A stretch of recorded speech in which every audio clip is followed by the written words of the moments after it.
Yeah, it was sometime in June. I don't know the exact date, but we had to start getting prepared because the Corps told us that the water was rising fast, and we don't know whether we're going to be able to hold the levees or not. So we started ordering sandbags and sand and getting prepared, and once we started, it was a continuous fight to the end until the 7th when we left town. So you started calling for volunteers sometime in June then? Volunteers last of June. Well, I'd say the middle of June we was getting prepared, and then as we went along, it was getting worse as we went along, and then volunteers come. We asked for volunteers and started ordering sandbags and sending everybody after sandbags. We didn't know where we'd get them at first, and then we started getting them out of Quincy there at last, and we got a lot of them out of Quincy. But it was just one of these things. You had to have sandbags and sand, and 1x12 and steel posts and Bisqueen, and we went to every lumber company we could, and we got most of what they had, and we had to skip to another place, and it seemed like we went clear to Memphis, Missouri to get Bisqueen and lumber and what we needed. And Matlick Lumber, he come down and stood here with us about every day to make sure we had plenty. Then he went and got what he had, and anywhere else he'd get it at, and he was real good with us.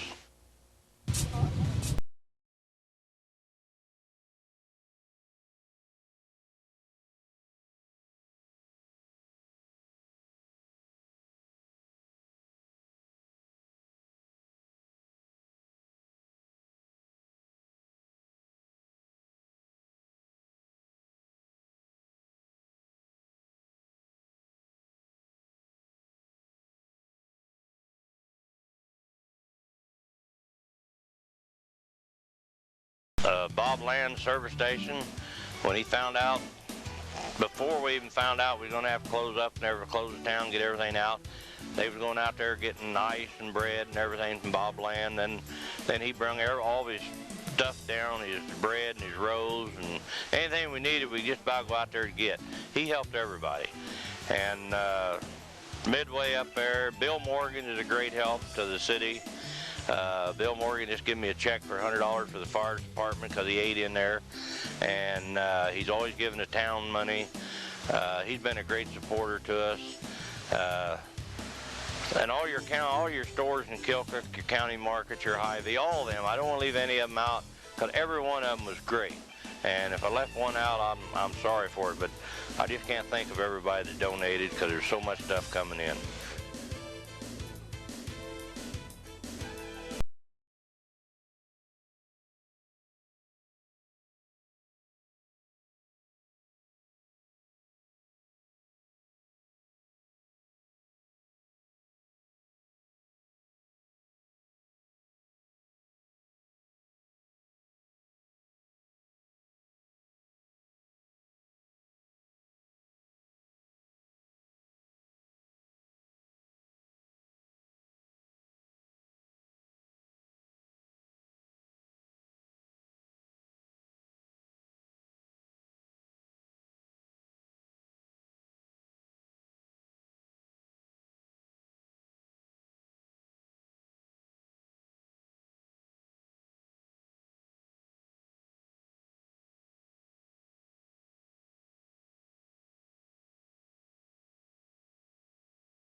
July 5th or 6th is when we first experienced some problems with our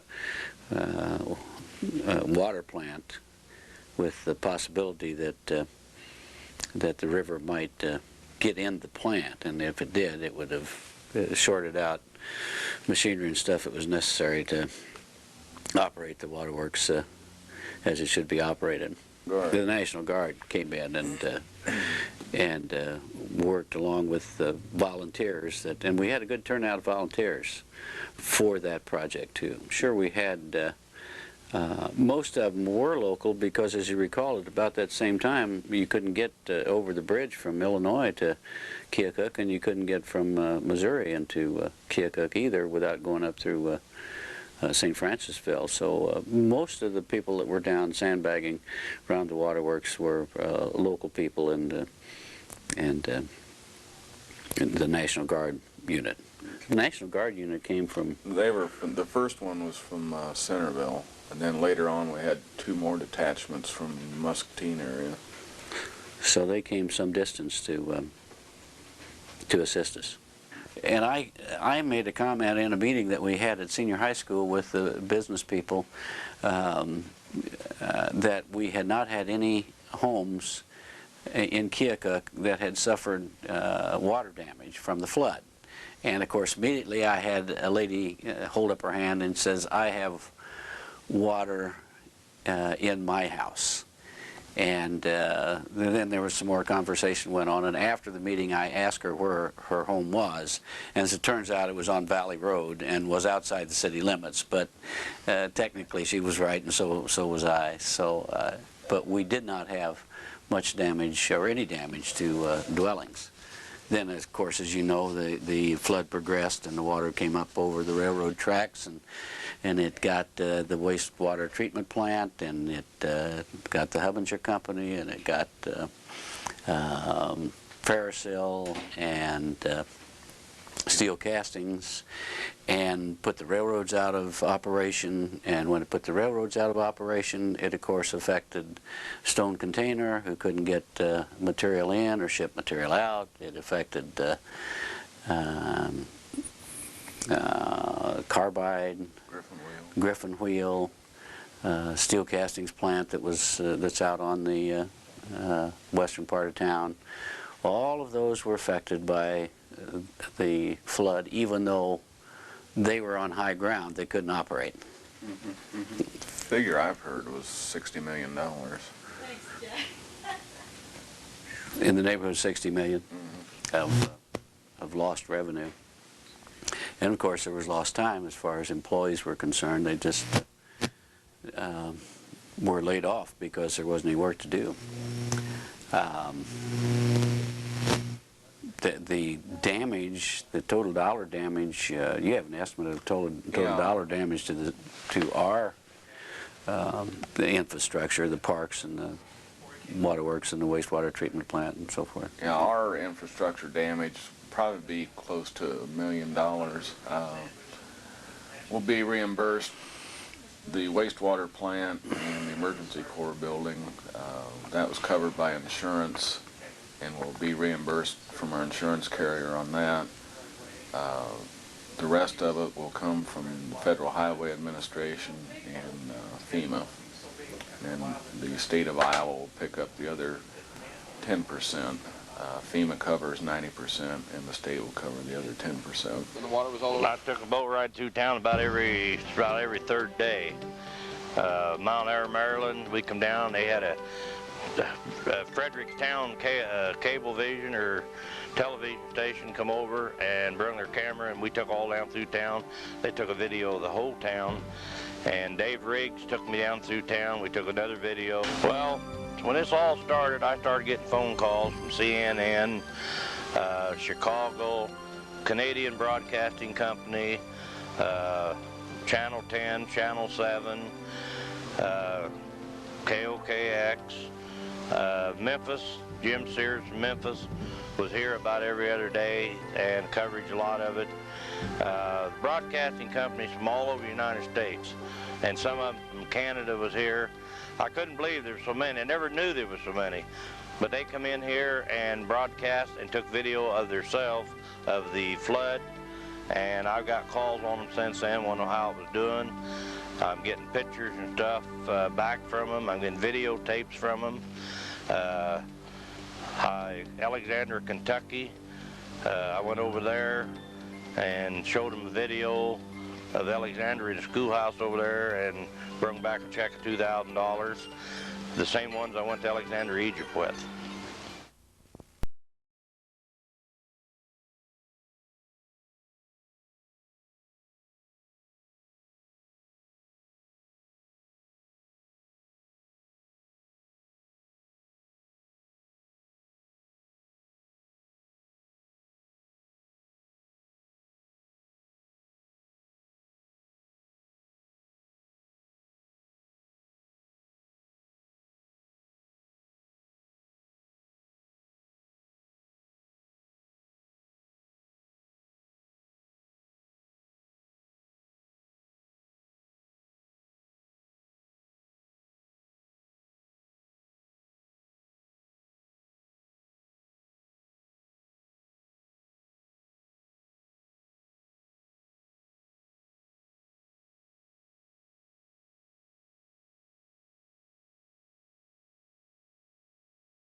The Verity Riverboat Museum, it closed on June 30th, and it remained closed for the rest of the season.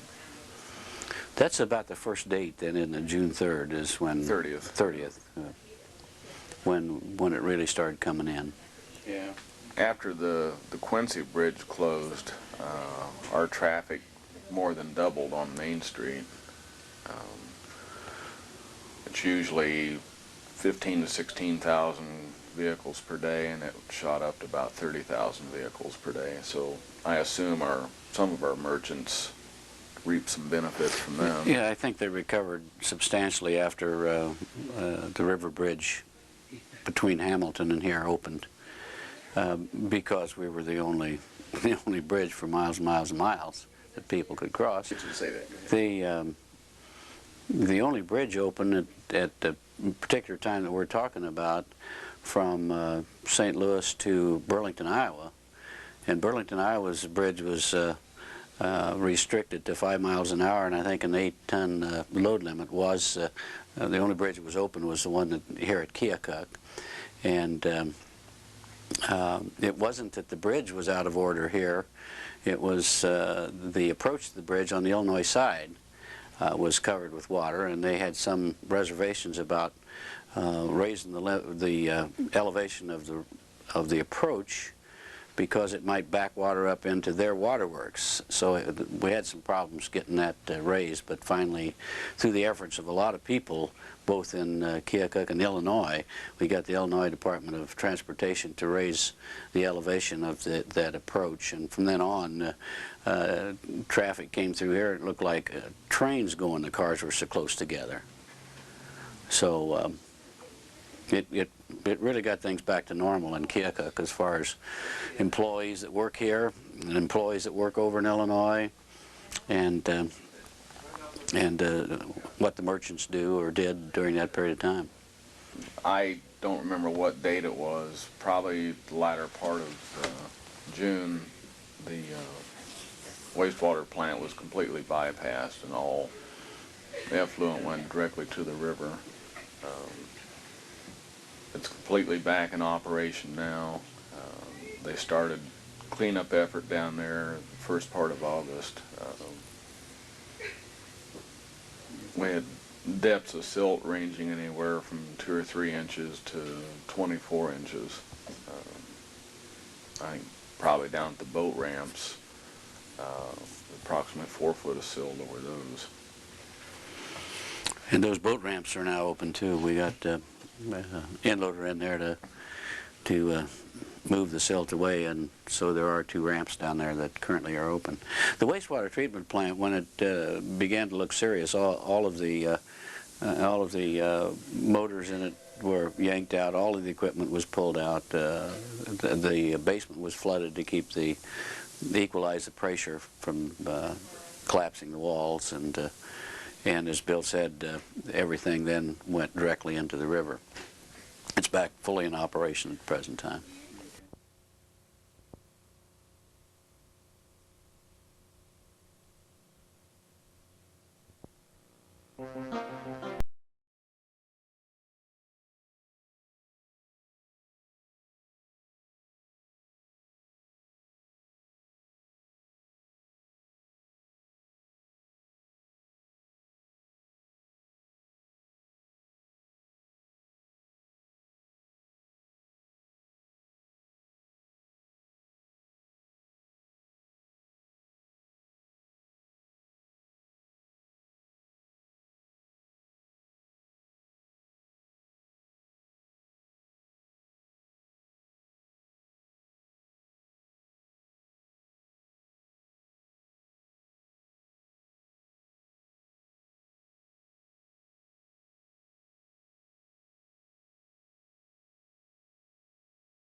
Well, when the water went down, I come down through town to put four-wheel drive pickup, and I brought TV crews and stuff in and wanted to see, and down to Ellick, on their fire department, there was a dog on our fire department down there, on our community building, excuse me. On our community building, there was a big dog up there. There was a couple of cats up there, and if you just drive around and you look, most of your new houses has collapsed.